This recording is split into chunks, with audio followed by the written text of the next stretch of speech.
Hallelujah, price lord. ಕರ್ತನಾದ ಯೇಸು ಕ್ರಿಸ್ತನ ನಾಮದಲ್ಲಿ ನಮ್ಮೆಲ್ಲ ಸಹೋದರ ಸಹೋದರಿನ ವಂದಿಸ್ತೇನೆ. ನೀವೇನು ನಮ್ಮ ಚಾನಲ್ನ ಮೊದಲನೇ ಬಾರಿಗೆ ವೀಕ್ಷಿಸುತ್ತಿರುವುದಾದರೆ ದಯವಿಟ್ಟು ಸಬ್ಸ್ಕ್ರೈಬ್ ಮಾಡ್ಕೊಳ್ಳಿ, ಲೈಕ್ ಮಾಡಿ, ಶೇರ್ ಮಾಡಿ, ಹಾಗೂ ನಿಮ್ಮ ಪ್ರಾರ್ಥನಾ ಮನವಿಗಳನ್ನು ನಮಗೆ ಕಮೆಂಟ್ ಮೂಲಕವಾಗಿ ತಿಳಿಸಬಹುದಾಗಿದೆ.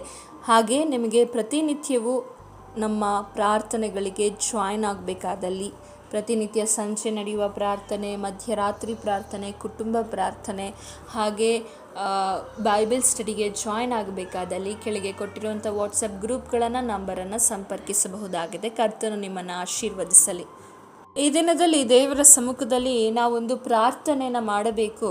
ಅದೇನೆಂಬುದಾಗಿ ನೋಡುವುದಾದರೆ, ದೇವರೇ ನನ್ನಲ್ಲಿ ಹೊಸ ಹೃದಯವನ್ನು ನೀನು ನಿರ್ಮಿಸು ಎಂಬುದಾಗಿ. ಹೊಸ ಹೃದಯ. ಇಂದಿನ ನಮ್ಮ ಸಂದೇಶ ಭಾಗ ಯಾವುದಾಗಿದೆ ಅಂದರೆ ಹೊಸ ಹೃದಯ ಕೊಡಲೆಂದು ಕರ್ತನ ಸಮ್ಮುಖದಲ್ಲಿ ನಾವು ಪ್ರಾರ್ಥನೆಯನ್ನು ಮಾಡಬೇಕು.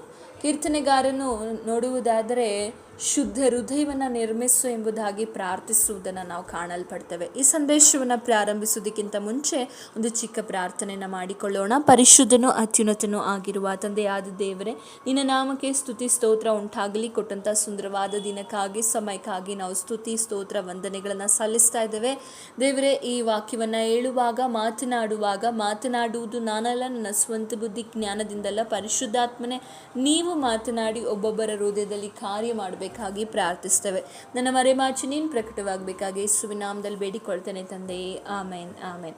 ಕೀರ್ತನೆಗಳು 51:10 ವಚನದಲ್ಲಿ ದಾವೀದನು, ದೇವರೇ ನನ್ನಲ್ಲಿ ಶುದ್ಧ ಹೃದಯವನ್ನು ನಿರ್ಮಿಸು, ನನಗೆ ಸ್ಥಿರ ಚಿತ್ತವನ್ನು ಅನುಗ್ರಹಿಸಿ ನನ್ನನ್ನು ನೂತನ ಪಡಿಸು ಎಂಬುದಾಗಿ ದಾವೀದನು ಶುದ್ಧ ಹೃದಯಕ್ಕಾಗಿ ಜಜ್ಜಲ್ಪಟ್ಟ ಮನಸ್ಸಿನಿಂದ ಅವನು ಪ್ರಾರ್ಥಿಸ್ತಾ ಇದ್ದಾನೆ. ಹಾಗಾದರೆ ಈ ದಿನದಲ್ಲಿ ನಮಗೆ ಶುದ್ಧ ಹೃದಯವು ದೇವರಿಂದ ಲಭಿಸಬೇಕು, ದೇವರಿಂದ ಹೊಸ ಹೃದಯವನ್ನು ಪಡೆದುಕೊಳ್ಳಬೇಕಂದ್ರೆ ಮೊದಲನೇದಾಗಿ ನಾವು ಜಜ್ಜಲ್ಪಟ್ಟ ಮನಸ್ಸಿನಿಂದ ಕರ್ತನ ಸಮ್ಮುಖದಲ್ಲಿ ಪ್ರಾರ್ಥಿಸಬೇಕು. ಜಜ್ಜಲ್ಪಟ್ಟಂಥ ಮನಸ್ಸೆಂದು ಹೇಳುವುದಾದರೆ ನಾವು ಮಾಡಿದ ತಪ್ಪುಗಳಿಗೆ ಪಶ್ಚಾತ್ತಾಪ ಉಳ್ಳಂಥ ಜಜ್ಜಿದಂತಹ ತಗ್ಗಿಸಲ್ಪಟ್ಟಂಥ ಹೃದಯದಿಂದ ನಾವು ಕರ್ತನ ಸಮ್ಮುಖದಲ್ಲಿ ಪ್ರಾರ್ಥಿಸುವುದಾದರೆ ನಾವು ಹೊಸ ಹೃದಯವನ್ನು ಹೊಂದಿಕೊಳ್ಳಬಹುದು. ಪಾಪದಿಂದ ಮಲಿನವಾದ ಹಳೆಯ ಹೃದಯ ನಮಗೆ ಬೇಡ.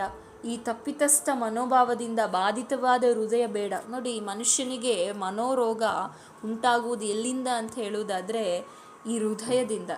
ಕೆಲವೊಂದು ಸಮಯದಲ್ಲಿ ಕೆಲವೊಬ್ಬರು ಯಾಕೆ ಮನೋರೋಗದಲ್ಲಿ ಅಥವಾ ಮಾನಸಿಕವಾದ ಖಿನ್ನತೆ ಅಥವಾ ಡಿಪ್ರೆಷನ್ ಎಂದು ನಾವೇನು ಕರಿತೇವೆ, ಯಾಕೆ ಅದರಲ್ಲಿ ಕೆಲವು ಮನುಷ್ಯರು ಇರ್ತಾರೆ ಎಂದು ನೋಡುವುದಾದರೆ, ಅವರು ಮಾಡಿದ ತಪ್ಪಿಗೆ ತುಂಬ ತಪ್ಪಿತಸ್ಥ ಮನೋಭಾವನೆ ಇರ್ತದೆ. ಯಾವಾಗಲೂ ಅವರ ಮನಸ್ಸು ಅವರನ್ನು ಚುಚ್ಚುವಂಥದ್ದಾಗಿದೆ. ಮನಸ್ಸಿನಲ್ಲಿ ಸಮಾಧಾನ ಇಲ್ಲ, ಮನಸ್ಸಿನಲ್ಲಿ ಯಾವಾಗಲೂ ಬಾಧೆ, ಯಾವಾಗಲೂ ನೋವು, ವೇದನೆ ಇಟ್ಟುಕೊಂಡಂಥ ಹೃದಯ ಎಂದಿಗೂ ಕೂಡ ಸಮಾಧಾನವಾಗಿ ಇರಲಿಕ್ಕೆ ಸಾಧ್ಯ ಇಲ್ಲ. ಈ ತಪ್ಪಿತಸ್ಥ ಮನೋಭಾವನೆ ಒಂದು ದೊಡ್ಡ ರೀತಿಯಾದಂತಹ ಶತ್ರುವಾಗಿರುವಂಥದ್ದಾಗಿದೆ. ನಮ್ಮ ಹೃದಯದಲ್ಲಿ ನಮ್ಮೊಳಗೆ ನಮಗೊಂದು ಶತ್ರುವಾಗಿ ಪ್ರತಿಬಿಂಬಿಸುವಂಥದ್ದು ಅಥವಾ ನಮ್ಮ ವಿರುದ್ಧವಾಗಿ ನಿಂತುಕೊಳ್ಳುವುದು ಈ ತಪ್ಪಿತಸ್ಥ ಮನೋಭಾವನೆಯಿಂದ ಬಾಧಿತವಾದ ಹೃದಯ.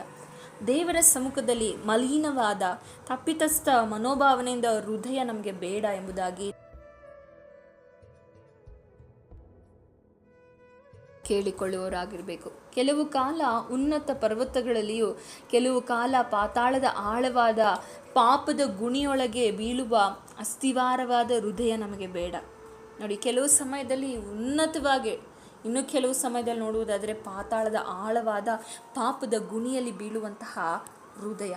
ಅದು ಮಾತ್ರ ಅಲ್ಲ, ಹಳೆಯ ಹೃದಯವನ್ನು ರಿಪೇರಿಯನ್ನು ಅಂದರೆ ಸರಿಪಡಿಸಲು ಪಡುವ ಶ್ರಮ ಅದು ತುಂಬ ಕಷ್ಟಕರವಾಗಿದೆ. ಅಂತಹ ಹೃದಯವನ್ನು ಇಟ್ಟುಕೊಳ್ಳುವಾಗ ಯಾವಾಗಲೂ ನಮಗೆ ನೆಗೆಟಿವ್ ಆಗಿರುವ ಥಾಟ್ಸ್ಗಳು ಬರಲಿಕ್ಕೆ ಕಾರಣ ಏನಂದರೆ, ಇಂತಹ ಹೃದಯ ತಪ್ಪಿತಸ್ಥ ಮನೋಭಾವನೆ, ಸೋಲುಗಳಿಂದ ನಲುಗಿ ಹೋದಂಥ ಹೃದಯವು ನಮ್ಮಲ್ಲಿ ಇರುವಾಗ ಪವಿತ್ರವಾದಂತಹ ಜಯವನ್ನು ಹೊಂದುವಂತಹ ಹೃದಯ ನಮ್ಮಲ್ಲಿ ಇಲ್ಲದೇ ಇದ್ದರೆ ನಾವು ಕ್ರೈಸ್ತಿಯ ಜೀವಿತದಲ್ಲಿ ಸ್ಥಿರವಾಗಿ ನಿಂತುಕೊಳ್ಳಿಕ್ಕೆ ಸಾಧ್ಯ ಇಲ್ಲ. ಆದ ಕಾರಣ ಪವಿತ್ರವಾದ ಜಯವನ್ನು ಹೊಂದುವಂತಹ, ಪಾಪದ ಮೇಲೆ, ಸೋಲಿನ ಮೇಲೆ, ಸಮಸ್ಯೆಗಳ ಮೇಲೆ ಜಯವನ್ನು ಹೊಂದುವಂಥ ಹೊಸ ಹೃದಯವನ್ನು ನಾವು ಕರ್ತನಿಂದ ಬಯಸುವವರಾಗಿರಬೇಕು. ನೋಡಿ, ಒಂದು ಸಮಯದಲ್ಲಿ ದಕ್ಷಿಣ ಆಫ್ರಿಕಾ ಖಂಡಕ್ಕೆ ಸೇರಿದಂತಹ ಒಬ್ಬ ಕ್ರಿಶ್ಚಿಯನ್ ಡಾಕ್ಟರ್ ಈ ರೀತಿಯಾಗಿ ಹೇಳ್ತಾರೆ. ಅವರ ಹೆಸರು ಬೆರ್ನಾರ್ಡ್ ಎಂಬುದಾಗಿ.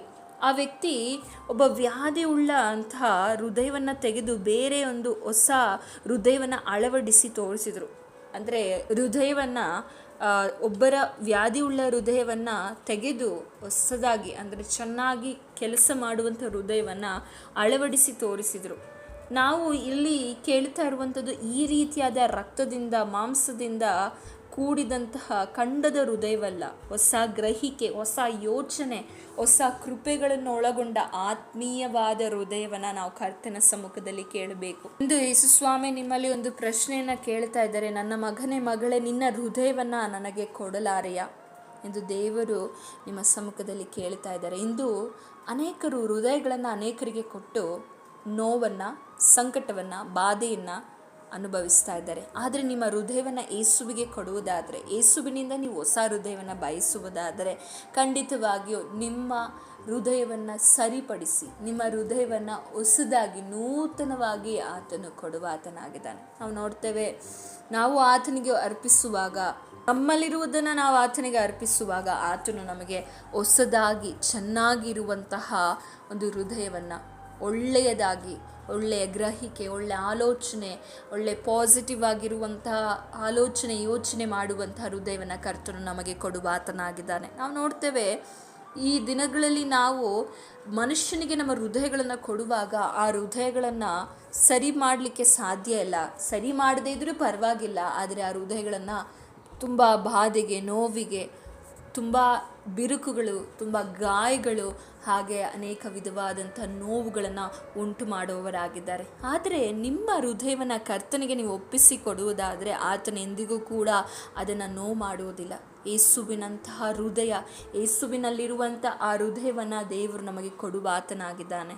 ಅದಕ್ಕೆ ಹೃದಯದ ವಿಷಯವಾಗಿ ಯೆರೆಮೀಯ ಪ್ರವಾದನೆ ಗ್ರಂಥ 17ನೇ ಅಧ್ಯಾಯ 19ನೇ ವಚನದಲ್ಲಿ, ಹೃದಯವು ಎಲ್ಲಕ್ಕಿಂತ ವಂಚಕ, ಎಲ್ಲ ಕೆಟ್ಟ ವಿಷಯಗಳು ಒಳಗಿನಿಂದ ಬರುವಂಥದ್ದಾಗಿದೆ. ನೋಡಿ, ಕೆಟ್ಟ ವಿಷಯಗಳೆಲ್ಲ ಒಳಗಿನಿಂದ ಬರುವಂಥದ್ದು.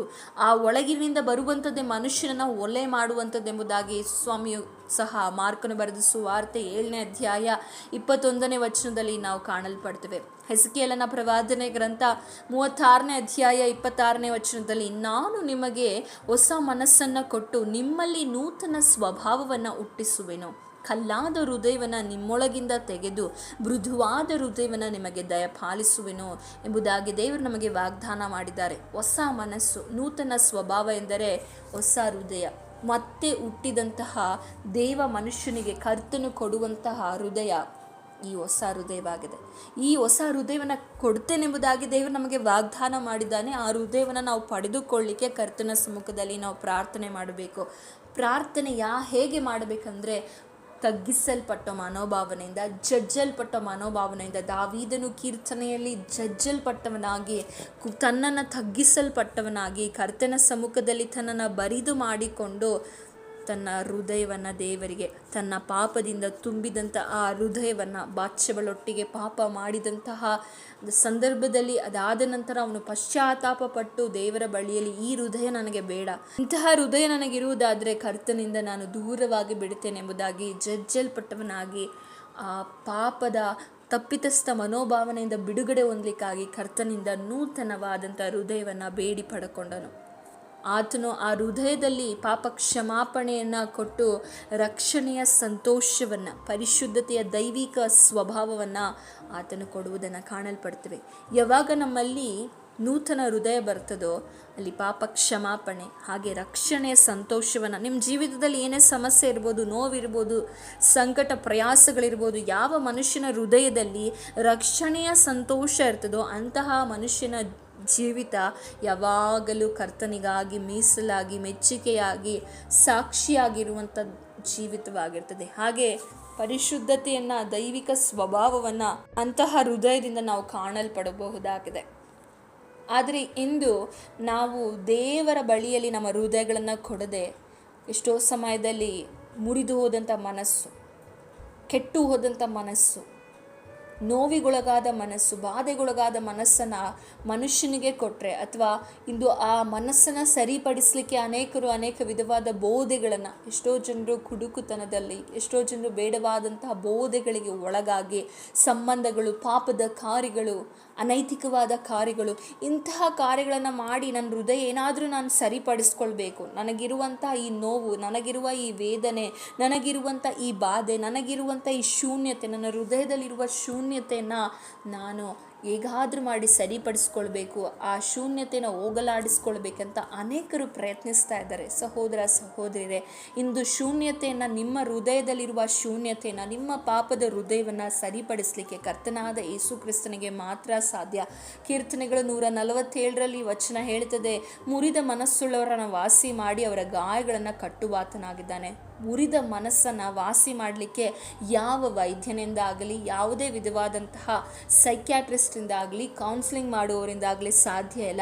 ಯೇಸು ಕ್ರಿಸ್ತನಿಗೆ ಮಾತ್ರ ಸಾಧ್ಯ. ಯಾಕೆಂದರೆ ಆತನು ನನಗಾಗಿ ನಿಮಗಾಗಿ ಪ್ರಾಣ ಕೊಟ್ಟಿದ್ದಾನೆ ಮತ್ತು ಆ ಹೃದಯವನ್ನು ತಿಳಿದ ದೇವರಿಗೆ ಮಾತ್ರ ಅದನ್ನು ಸರಿಪಡಿಸಲಿಕ್ಕೆ ಸಾಧ್ಯ. ನೋಡಿ, ನಾವು ಜೇಡಿ ಮಣ್ಣಾಗಿದ್ದೇವೆ, ಆತನು ಕುಂಬಾರನಾಗಿದ್ದಾನೆ. ಕುಂಬಾರನಿಗೆ ಜೇಡಿ ಮಣ್ಣಿಂದ ಯಾವ ರೀತಿಯಾಗಿ ಹೊಸ ಆಕಾರ ಕೊಡಬೇಕೆಂಬುದಾಗಿ ಗೊತ್ತುಂಟು. ಹಾಗೆ ಆ ಮಡಿಕೆ ಏನಾದರೂ ಕೆಟ್ಟು ಹೋಗಿದರೆ, ಆ ಮಡಿಕೆ ಏನಾದರೂ ಒಡೆದು ಹೋಗಿದರೆ, ಅದರಲ್ಲಿ ಏನಾದರೂ ಬಿರುಕಿದ್ರೆ ಅದನ್ನು ಹೇಗೆ ಇನ್ನೂ ಸುಂದರವಾಗಿ ಉಪಯೋಗಕ್ಕೆ ಬರುವಂತೆ ಅದನ್ನು ರೂಪಿಸಬಹುದು, ನಿರ್ಮಿಸಬಹುದೆಂದು ಆ ಕುಂಬಾರನಿಗೆ ಚೆನ್ನಾಗಿ ಗೊತ್ತುಂಟು. ಹಾಗಾಗಿ ಸಹೋದರ ಸಹೋದರಿಯರೇ, ಈ ದಿನದಲ್ಲಿ ಆ ಕುಂಬಾರನ ಬಳಿಯಲ್ಲಿ ನಿಮ್ಮ ಹೃದಯವನ್ನು ಅರ್ಪಿಸಿರಿ. ಆ ಕುಂಬಾರನು ಅದನ್ನು ಸರಿಪಡಿಸಿ ನಿಮಗೆ ಅದನ್ನು ನೂತನವಾಗಿರುವಂಥ ಹೃದಯವನ್ನು, ಸಂತೋಷವುಳ್ಳ ಹೃದಯವನ್ನು ಕರ್ತನು ನಿಮಗೆ ಕೊಡುವಾತನಾಗಿದ್ದಾನೆ. ಎಲ್ಲೆಲ್ಲಿಯೋ ಯಾವುದ್ಯಾವುದನ್ನೋ ಹುಡುಕಿ ನಿಮ್ಮ ಹೃದಯವನ್ನು ಇನ್ನೂ ಕೂಡ ಮುರಿದಂತಹ, ಇನ್ನೂ ನೀವು ನೋವಿಗೆ ಒಳಗಾಗುವಂತಹ ಪರಿಸ್ಥಿತಿಗಳನ್ನು ತಂದುಕೊಳ್ಳಬೇಡಿರಿ. ಕರ್ತನ ವಾಕ್ಯದ ಮೂಲಕ ನಿಮ್ಮನ್ನು ಆಶೀರ್ವದಿಸಲಿ. ಪ್ರಾರ್ಥಿಸೋಣ. ದೇವರು ನಿಮಗೆ ಹೊಸ ಹೃದಯವನ್ನು ಕೊಡುವಾತನಾಗಿದ್ದಾನೆ. ಪ್ರಾರ್ಥನೆ ಮಾಡಿರಿ.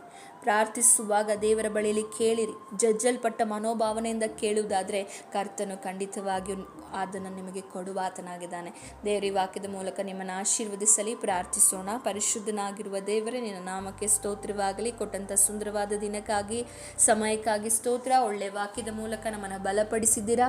ವಿಶೇಷವಾಗಿ ವಾಕ್ಯ ಕೇಳಿದಂಥ ಸಹೋದರ ಸಹೋದರಿಯನ್ನು ನನ್ನನ್ನು ಕೂಡ ಕರೆದಲ್ಲಿ ಒಪ್ಪಿಸಿ ಕೊಡ್ತೇವೆ. ಹೊಸ ಹೃದಯವನ್ನು ಅನುಗ್ರಹಿಸು ದೇವರ, ಸ್ಥಿರ ಚಿತ್ತವನ್ನು ಅನುಗ್ರಹಿಸಿ ನೂತನ ಪಡಿಸಬೇಕಾಗಿ ನೀವು ಕೊಟ್ಟಂಥ ವಾಗ್ದಾನಕ್ಕೆ ದೇವರೇ ನಮ್ಮನ್ನು ಸಮರ್ಪಿಸ್ತಾ ಇದ್ದೇವೆ.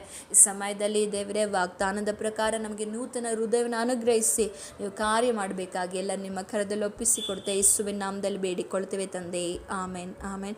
ದೇವರು ನಿಮ್ಮೆಲ್ಲರನ್ನ ಆಶೀರ್ವದಿಸಲಿ. Thanks for watching. God bless you.